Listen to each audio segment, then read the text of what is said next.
So friends, प्रकाश का प्रवर्तन तथा अपवर्तन का ऑब्जेक्टिव क्वेश्चंस का आज सेकेंड क्लास होने वाला है। इससे पहली क्लास अगर आप नहीं देखे तो प्लीज जाकर देख लीजिएगा। उसमें मैंने बहुत एक्सप्लेन करके सारी चीजों को समझाने का प्रयास किया हूँ और बेहतरीन तरीके से आपको चीजें समझ में आई होगी। मैं आप सभी को बोल दूं कि अगर आप क्लास 10th के एग्जाम में 450 प्लस नंबर लाना चाहते हैं या फिर 400 प्लस नंबर स्कोर करना चाहते हैं, 80-85% लाना चाहते हैं, तो आपको हर एक सब्जेक्ट पे पकड़ अच्छी होनी चाहिए। और हर एक सब्जेक्ट पे पकड़ कब होती है? जब ज्यादा से ज्यादा आप चीजों को प्रैक्टिस करते हैं। तो अभी तो मैं साइंस करवा रहा हूँ और आपका सोशल साइंस भी चल रहा है, वन लाइनर भी मैं करवा रहा था। इसके साथ साथ मैं आपका मैथ्स करवाऊंगा, हिंदी कराऊंगा, हिंदी व्याकरण करवाऊंगा और बहुत ही बेहतरीन तरीका से सारी चीजें चलेगी एक शेड्यूल वाइज। और एक टाइम वन शॉट में आपकी सारी चीजें भी कंप्लीट होगी। तो आप इस चैनल से जुड़े रहिएगा। तो चलिए आइए आज की इस क्लास को शुरू करते हैं। प्रकाश का प्रवर्तन तथा अपवर्तन का सेकेंड क्लास है। अभी हमारा ऑब्जेक्टिव क्वेश्चन ही चलेगा। ओके, क्योंकि आपको पता होगा कि प्रकाश के प्रवर्तन तथा अपवर्तन एनसीईआरटी के अकॉर्डिंग देखा जाए तो ये दोनों अलग अलग चैप्टर्स है ना। एक ही में ये दोनों चैप्टर्स है, लेकिन भारतीय भवन के अकॉर्डिंग देखा जाए, सॉरी, तो वो अलग अलग चैप्टर्स है। तो मतलब दो चैप्टर मिल रहा है तो थोड़ा वीडियोस की जो क्वांटिटी है वो 2-4 वीडियो ज्यादा ही बनेगा। मतलब कि अप्रोक्स कह सकते हैं 10 वीडियो के आसपास मैं आपको कंप्लीट कर दूंगा प्रकाश का प्रवर्तन तथा अपवर्तन। 10 वीडियो कहने का मतलब कि हर एक वीडियो 15 मिनट की होती है, 150 मिनट में आपका ये पूरा प्रकाश का प्रवर्तन तथा अपवर्तन खत्म हो जाएगी। तो चलिए आइए आज के इस क्लास को शुरू करते हैं। तो ध्यान दीजिएगा, पहला सवाल है कि समांतर किरण पुंज में प्रकाश की किरणें कैसी होती है। और पिछले क्लास जो पढ़े होंगे, जो मैं आपको बताया था, अपसारी किरण पुंज, अभिसारी किरण पुंज, समांतर किरण पुंज, मैं आपको 100% गारंटी देता हूँ ये आंसर पहले ही टिक कर दिए होंगे। तो समांतर किरण पुंज में प्रकाश की किरणें जो होती है वह एक दूसरे के समांतर होती है। कैसी होती है मेरे साथियों? एक दूसरे के समांतर। Option B is the right answer हो जाएगा। अच्छा, सूर्य से आने वाली किरणें पृथ्वी पर कैसी मानी जाती है? ये बात बहुत इंपॉर्टेंट है कि सूर्य से जो किरणें आती है वो किस रूप में आती है? वह आपका समांतर रूप में आती है। तो कोई भी आपसे पूछे कि सूर्य से आने वाली किरणें कैसी होती है, तो समांतर होती है। कैसी? समांतर होती है। क्लियर मेरे साथ? क्यों? बिल्कुल क्लियर हो गया होगा। अगला सवाल देखिए कि जिस किरण पुंज में किरणें एक बिंदु पर मिलती है उसे क्या कहती है? जिस किरण पुंज में किरणें जो है, मैंने आपको कल बताया था कि एक बिंदु है, इस पे अगर किरण आके मिले, अगर किरणें आके मिलती है तो इसे हम लोग क्या बोलते हैं? तो आप सभी को पता होगा कि इसे हम लोग अभिसारी किरण पुंज कहते हैं। क्या? अभिसारी। लेकिन एक बिंदु से जब फैलती है तो उसे हम लोग क्या बोलते हैं? तो उसे हम लोग अपसारी किरण पुंज कहते हैं। ये इंपॉर्टेंट है, इसीलिए मैं ये सारा सवाल आपको ज्यादा से ज्यादा बार करवा रहा हूँ। मैंने आपको बोला कि पढ़ाना चीजें लिमिट ही है, ज्यादा नहीं पढ़ना है। बट आप जो पढ़े वो आपका 100% याद होना चाहिए। अब 100% कैसे याद होगा? तो आप चीजों को जितना ज्यादा प्रैक्टिस कीजिएगा उतना ज्यादा आपको चीजें याद होंगी। ओके, अब ये न्यू सवाल है कि वे पदार्थ जिनसे होकर प्रकाश आसानी से गुजर गुजर जाता है उन्हें क्या कहते हैं? मतलब प्रकाश जो है वह आसानी से आर पार हो जाए तो उसे हम लोग क्या कहते हैं? मतलब आसानी से आर पार हो जाए तो उसे हम लोग पारदर्शी पारदर्शी पदार्थ कहते हैं। कौन सा पदार्थ कहते हैं? पारदर्शी कहते हैं। अच्छा, कांच, पानी और हवा किस प्रकार का पदार्थ है? तो देखिए, कांच हो, पानी हो या हवा हो, ये सब में प्रकाश आर पार हो जाती है, मतलब पारदर्शी पदार्थ हो जाएगा। कैसी पदार्थ है? तो पारदर्शी पदार्थ हो जाएगा। ओके, अगला सवाल है, वह पदार्थ जिनसे होकर प्रकाश की कुछ भाग गुजरता है वह उन्हें क्या कहते हैं? मतलब कि ऐसा कि उस पदार्थ से जो प्रकाश है वो पूरा नहीं गुजरे। पूरा गुजर जाएगा तो पारदर्शी, हल्का गुजरे मतलब थोड़ा बहुत गुजरे गुजरे तो उसे पारभासी कहते हैं। क्या? पारभासी किसको कहते हैं? तो प्रकाश ना तो पूरा गुजरे और ना ही कम, मतलब मिला जुला कर उसे हम लोग पारभासी कहते हैं। अब देखिए, ये सवाल पूछा गया एग्जाम में कि घिसा हुआ कांच किस प्रकार का पदार्थ है?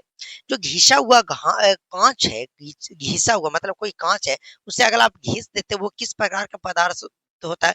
तो पारभासी। क्योंकि जब आप किसी भी कांच को घिस दीजिएगा ना तो उसमें प्रकाश थोड़ा बहुत पार होता है, पूरा नहीं पार होता है। ओके, मतलब पारभासी। तो बोल देगा कि पारभासी के एग्जाम्पल क्या है? तो घिसा हुआ कांच भी आप बोल सकते हैं। वे पदार्थ जिनसे होकर प्रकाश नहीं गुजर सकता उन्हें क्या कहते हैं? मतलब कि प्रकाश उसके पार जा ही नहीं तो उसे हम लोग अपारदर्शी पदार्थ कहेंगे। कौन सा पदार्थ कहेंगे? अपारदर्शी पदार्थ कहेंगे। ओके साथियों, जैसे यहाँ पे एग्जांपल आपको दिख रहा होगा, लकड़ी, लोहा और पत्थर किस प्रकार के पदार्थ है? तो लकड़ी में तो प्रकाश पार होगी नहीं, लोहा में भी नहीं, पदार्थ में नहीं, तो ये अपारदर्शी पदार्थ हो जाएंगे। अच्छा, प्रकाश किस वस्तु से टकराकर लौट क्या कहलाता है? मतलब प्रकाश किसी वस्तु से टकराकर वापस लौट जाए तो उसी को तो हम लोग प्रकाश के परावर्तन कहते हैं। क्या कहते हैं? प्रकाश का परिवर्तन। लेकिन प्रकाश टकराकर पार हो जाए तो उसे हम लोग प्रकाश का अपवर्तन कहते हैं। ओके, अगला सवाल, समतल दर्पण किससे बना होता है? समतल दर्पण जो है वह किससे बना होता है? तो चिकनी कांच से। किसकी? चिकनी कांच के। समतल दर्पण का सतह पर किसकी परत चढ़ाई जाती है? तो चांदी का। किसका? चांदी का। सिल्वर नाइट्रेट, AgNO3, इसे हम लोग बोलते हैं सिल्वर नाइट्रेट। तो समतल दर्पण या फिर किसी भी दर्पण के जो पीछे पेंट होती है परत, उसे किसकी चढ़ाई होती है? चांदी, जिससे हम लोग सिल्वर नाइट्रेट के नाम से जानते हैं। AgNO3 याद रखिएगा फॉर्मूला। एक सवाल मैं आप सभी को दूंगा कि चांदी की परत की सुरक्षा के लिए उस पर क्या लगाया जाता है?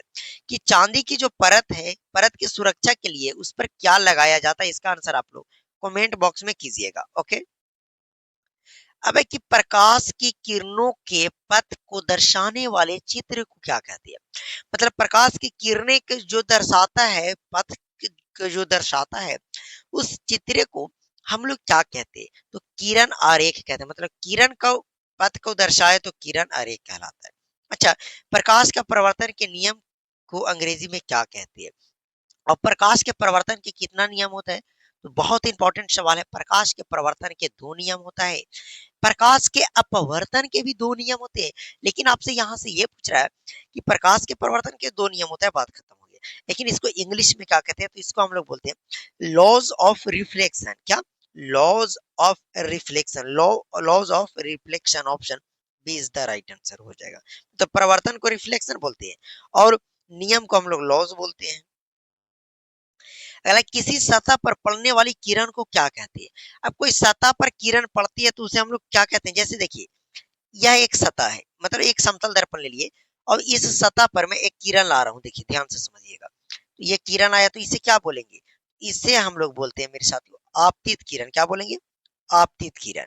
अच्छा, जिस बिंदु पर आपतित किरण किरण सतह से टकराकर, उसे क्या कहते हैं? मतलब कि जिस बिंदु पर आपतित किरण सतह से टकराती है उसे क्या कहते हैं? मतलब जो यहाँ पे टकरा रही है यहाँ पे, तो इसे हम लोग क्या कहते हैं? तो इसे हम लोग आपतन कोण बोलते हैं। अच्छा, और अगर पूछे कि प्रकाश टकरा कर वापस लौट जाए तो इसे क्या बोलते हैं? तो इसे हम लोग परावर्तित किरण बोलेंगे। आगे आएगा तो ये आगने वाला किरण आपतित किरण, लौटने वाला प्रवर्तित किरण, और जहां पे मिलता है उसे हम लोग बोलते हैं आपतन बिंदु। क्या बोलते हैं? आपतन बिंदु। ओके, देखिए सवाल आ ही गया कि सतह से टकराकर लौटने वाली किरण क्या कहलाती है? तो प्रवर्तित किरण। आने वाली किरण आपतित, टकराने वाली प्रवर्तित। किसी सतह पर खींची गई लंब रेखा को क्या कहते हैं? तो उसे हम लोग क्या बोलते हैं? कि यानी कि किसी सतह पर खींची गई, देखिए ये है, ये आई और गई, इस सतह पर हम एक अभी लंब खींच दिए तो इसे हम लोग क्या कहते हैं? तो इसे हम लोग सामान्य कहते हैं। क्या? सामान्य। ओके, अगला सवाल है, प्रवर्तन के नियम कितने होते हैं? मतलब प्रकाश के प्रवर्तन के कितने नियम है? इसका आंसर आप लोग कमेंट में कीजिएगा क्योंकि मैंने जस्ट अभी बताया हूँ। अब देखिए, प्रकाश के प्रवर्तन के दो नियम है, कौन कौन? ध्यान से समझ लीजिएगा। ओके, आपतित किरण, परावर्तित किरण और समान को आप देखिए यहाँ से हटा दीजिए समान, आपतित किरण, प्रवर्तित किरण और अभिलंब कर लीजिएगा उसको। क्या? अभिलंब एक ही तल में होते हैं, तो एक ही तल में होती है, पहला नियम। आपतन कोण और प्रवर्तन कोण के संबंध क्या है? तो मतलब आपतन कोण और प्रवर्तन कोण बराबर होते हैं। मैं ये आइए आपको समझाता हूँ। एक समतल दर्पण ले लिए, इसमें आने वाला किरण आपतित किरण, जाने वाला किरण प्रवर्तित किरण। ओके, इसमें मैं एक अविलंब नॉर्मल डाल देता हूँ, नॉर्मल सामान्य डाल देता हूँ, इसे हम अविलंब बोलते हैं। तो बताइए कि ये सब कहाँ है? तो ये सब एक ही तल में है। तो पहला नियम हो गया, आपतित किरण, परावर्तित किरण तथा डाला गया अविलंब एक ही तल में होती है।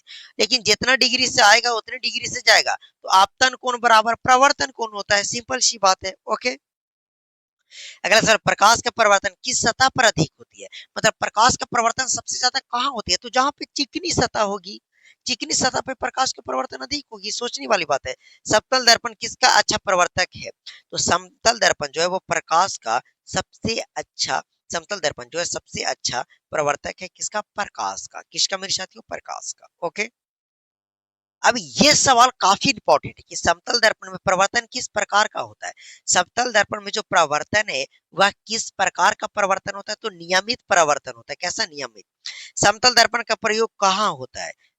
घर में, प्रयोगशाला में, सैलून या इनमें से सभी? तो देखिए समतल दर्पण का प्रयोग सभी में होता है। नोट डाउन कर लीजिएगा। ओके। देखिए ये सवाल पूछने का क्या तरीका है। ये कह रहा है कि अगर कोई पारदर्शी पदार्थ है तो उसमें प्रकाश क्या होती है? तो प्रकाश पार हो जाती है। सीधा सीधी बात। प्रकाश क्या होती है? गुजर जाती है या पार हो जाती है, आप बोल सकते हैं। अच्छा अगला सवाल है, थोड़ा सा मैं छोटा करने का प्रयास करता हूँ कि अगर पारभासी पदार्थ है तो गुजरते समय प्रकाश कैसा होगा? तो आंशिक रूप से, मतलब आंशिक रूप से गुजरता है, पूरा तो नहीं गुजरता है पारभासी में। अच्छा अपारदर्शी पदार्थ में तो पूरी तरीके से नहीं गुजरता, मतलब बिल्कुल नहीं गुजरता है। बिल्कुल नहीं गुजरता है। Option C is the right answer हो जाएगा। ओके। तो इसी के हिसाब से प्रकाश के प्रवर्तन तथा अपवर्तन का दूसरा लेक्चर भी खत्म हो गया। बताओ मेरे भाई, 12 से 13 मिनट में आपका समय लिया और 30 क्वेश्चंस करवा दिया। और अगर आप जाइए दूसरे चैनल पे कहीं पे, 30 क्वेश्चंस में आपको कम से कम 45 से 50 मिनट लेंगे ही लेंगे। और मैं ऐसा तो नहीं कि मैं सिर्फ क्वेश्चन बताए, मैं एक्सप्लेन करते हुए चला हूँ, कॉन्सेप्ट बताते हुए चला हूँ। तो आपसे यही रिक्वेस्ट है कि अपना टाइम सेव कीजिए और अच्छे से अच्छे चैनल को देखिए और ज्यादा से ज्यादा पढ़ने की कोशिश कीजिए। चलिए मिलते हैं आप सभी से अगले वीडियो में।